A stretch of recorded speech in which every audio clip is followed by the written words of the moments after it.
Right now, I am in the French city of Cherbourg, France. This is a port city on the English Channel.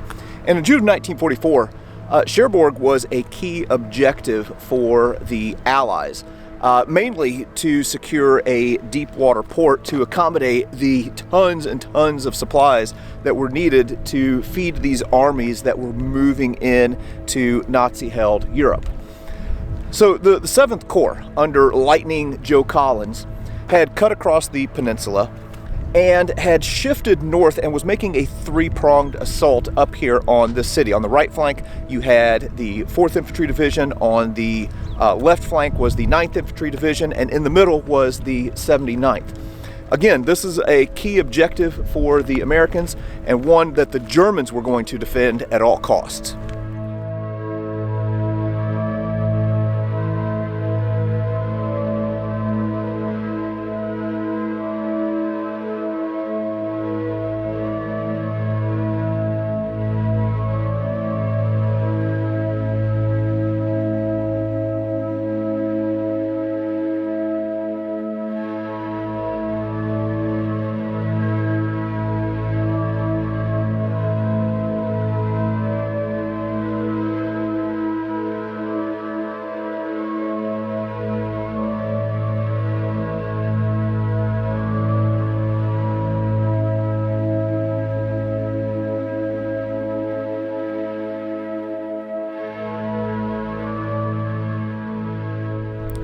Well, this is the famed deep water port here at Cherbourg.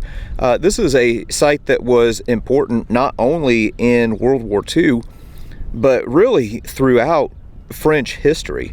This was long recognized as a very important and strategic location. So in 1944, the Germans had been occupying France for about 4 years, and after Operation Overlord had kicked off, well, Hitler ordered that Cherbourg should be defended at all costs, and if it got to the point where it couldn't be defended anymore, well, this deep water port was to be completely wrecked and destroyed, so that if the Allies did take it, it would be completely unusable. Now, there are a lot of old forts around in this area. As a matter of fact, right out there on that little island right there, there's some old forts. But the Germans are going to come in and they are going to further reinforce this area to defend it against Allied attack. So we're going to come back and look at some of these German fortifications a little bit later. But there are a few other things that I want to take a look at first. Right now, as I mentioned, I'm in the city of Cherbourg right now, and we're kind of, I don't know, I guess you would call it like the town square, what the town square would have been in 1944, very close to the port. And you can just imagine late June 1944, American soldiers advancing down these streets as they've made their way through the city and are approaching the port. So in this area right here, it would have been the 9th Infantry Division that would have got to this spot. And there were a lot of soldiers who came through here, but there's only one who could be the first. So again, from where I'm standing, you can see that this is kind of like a center point. You have roads advancing from here and here, one coming in from here, so it's kind of like the spokes on a wheel. And you can imagine these American soldiers, walking these streets and clearing buildings until they got to this building right here. In 1944, this would have served as the city hall for Cherbourg, and if we walk over here, well, you'll notice a plaque on the wall honoring the memory of a man named Sergeant William F. Finley. William F. Finley was in the 39th Infantry Regiment of the 9th Infantry Division, and he is credited as being the first person to make it to the City Hall here in Cherbourg on the 26th of June, 1944. Unfortunately, he would later be killed on the 1st of April, 1945 in Germany. He had been wounded in Sicily, had gone back to England to heal up, and was back in action for the Normandy campaign, and was standing right here in this very spot on the 26th of June, 1944.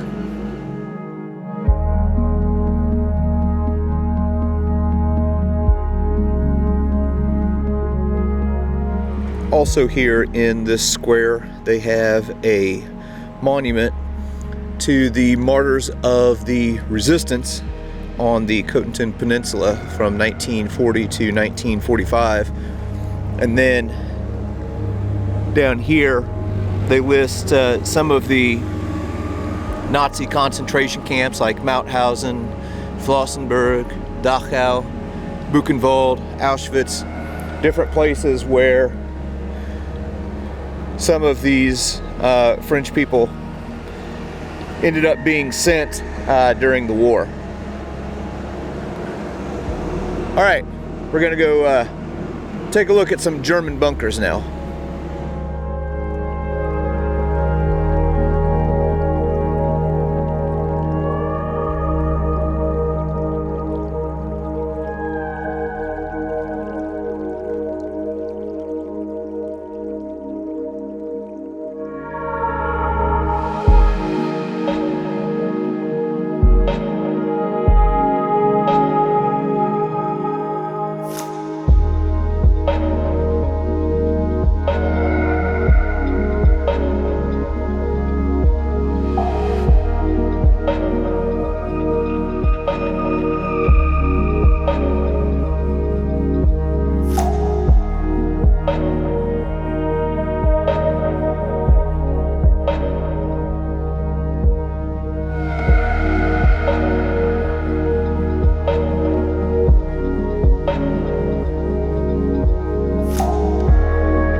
I've moved back over to the ports here at Cherbourg, and this building right here behind me from the 1930s all the way up into the early 1950s was the Gare Maritime. This was a train terminus that fed passengers to transatlantic steamers that would take them to Southampton and also to New York City. It was heavily damaged by RAF bombing during the Second World War, and then the Germans damaged it even further during the destruction of the port of Cherbourg. But also right here in this area, there were a couple of German casemates that were built to defend this harbor. Now, everyone knows how much I enjoy looking at old bunkers and casemates and things like that. And here's one right here at the port of Cherbourg that was built by the Germans. Now, if I'm not mistaken, I think that this one held a 105 millimeter gun that could shoot up to 15 kilometers. And look at here. Looks like this one had a chunk knocked out of it right here. But anyway, it's all sealed off now, so we can't go inside, which is a shame. But anyway, this is one of the bunkers right here at Cherbourg. We've moved out to the end of the pier, and out here at the end, now they have another one of these German-built casemates. Now this one, again, held a 105 millimeter gun and was designed to protect the port. Unfortunately, we can't really see a whole lot of this because it's fenced off, and I'm going to show you why here in just a second. But again, this held a 105 millimeter gun and was designed to protect the harbor here. And dang. be thankful that you're watching this and you're not here, because it kind of smells like urine back here. Anyway, that's nasty. I'm walking away. All right, anyway, if I come around to this side, you'll notice that there are some rails and things like that that are added to this bunker.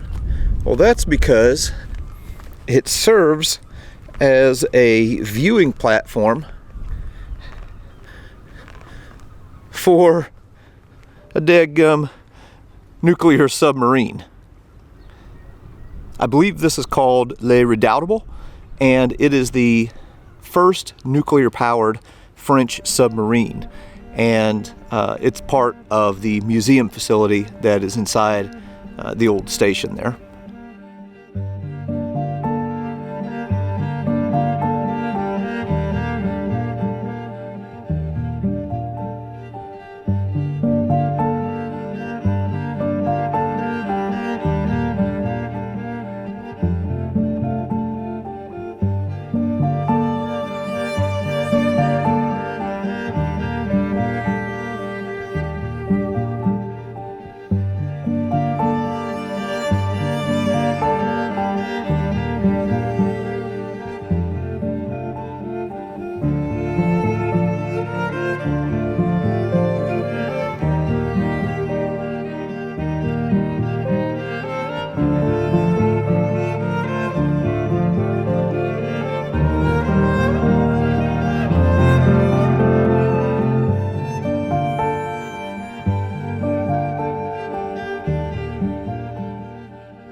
Now, if you are the Germans and you are wanting to defend the port of Cherbourg, well, obviously you have to worry about attacks from the sea. If the Allies make landfall, you have to worry about ground troops assaulting from the south. But they also made provisions here to defend against an attack from the air. Out there in the distance, you can see another one of those forts that I was talking about. Now, many of these old fortifications were reinforced by the Germans and modernized. They'd put tank turrets in them to defend from, all around. But right here in this spot, if we kind of walk around here, well, you can see that they also built some anti-aircraft platforms here too, which now serve as a convenient picnic area. So there were 4 of these that were built right here in this spot. You can see another one right there, another one right over there. There was an arsenal just to the west of here, and these anti-aircraft emplacements were designed to protect that arsenal from any enemy air attack. So I've moved out a little bit east now to one of the old forts here around Cherbourg. And as I mentioned, the Germans reinforced a lot of these forts. Like this one right here, there were tank turrets all over the place and improvements that the Germans made. Now, when the 7th Corps got up here, what they found is that Port of Cherbourg was going to be a little bit of a fixer-upper. Because the Germans had absolutely destroyed everything. The spot where we are right now is at an old fort called Fort Querqueville. I'm sure that somebody will correct my pronunciation on that because I'm terrible at French. But anyway, here on the outer part of the fort, which you see there in the distance, we'll go take a look at that in a second, we see a German-made Tobruk. So I'm guessing that this one was specifically for a machine gun. So you might have had like an MG34 or MG42 right here. Unfortunately, it's been filled in with concrete, so that's sad. I've moved out a little bit on the jetty here, and right here is Fort, again, Querqueville, I think is how you say it. I'm sure that's wrong.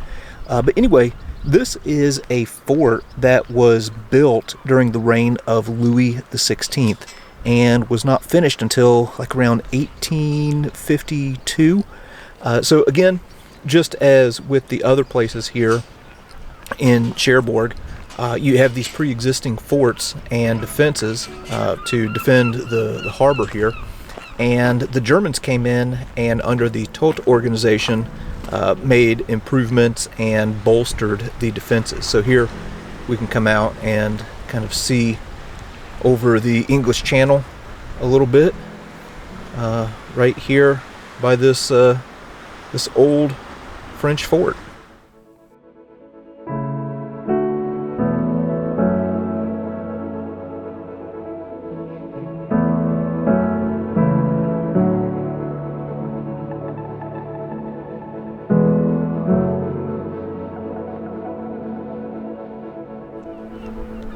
Alright, well, I've moved out even further on the jetty here, and right here, this old rusted structure that we are looking at, the standing above the water, this is one of the temporary harbor facilities that was built by the American engineers after the capture of Cherbourg. So the German destruction of the port here was so complete that it was pretty much unusable.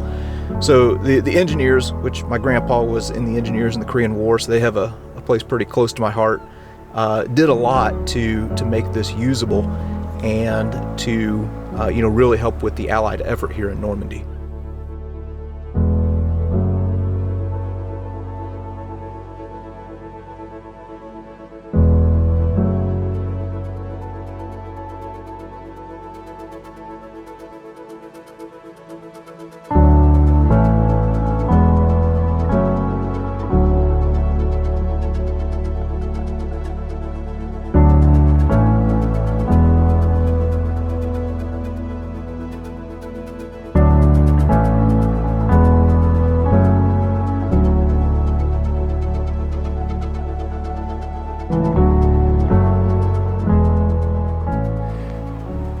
Now, even after the 7th Corps was able to secure Cherbourg, it was able to make limited use for a little bit, but it took a while to get this fixed up. I mean, the engineers really had a big job ahead of them.